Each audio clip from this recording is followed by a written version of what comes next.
Selamat datang di Awiyu Channel, media belajar, tutorial, dan informasi seputar berkebun pinang. Halo semuanya, jumpa lagi dengan saya di Awiyu Channel. Baiklah teman-teman, inilah keadaan kebun pinang saya di awal bulan ini setelah penanaman beberapa bulan yang lalu. Pinang ini merupakan pinang pandan wangi varietas unggul, di mana biasanya pinang ini akan berbuah sekitar 2,5 sampai 3 tahun dengan ketinggian batangnya kurang 1 meter seperti terlihat di gambar ini. Nah, kita lanjut teman-teman. Kemarin pada awal pembukaan lahan ini, lahannya benar-benar lahan kosong.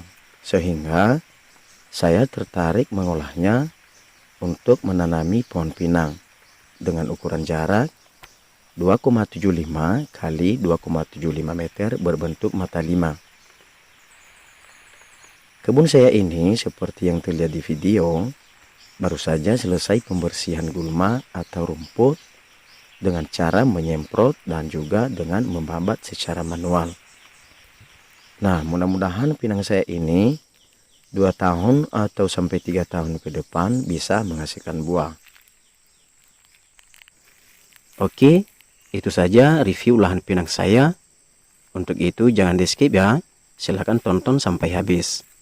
Dan sebelumnya saya ucapkan terima kasih dan sampai jumpa pada video selanjutnya.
Baiklah, demikian saja video kali ini dan sampai jumpa di video selanjutnya.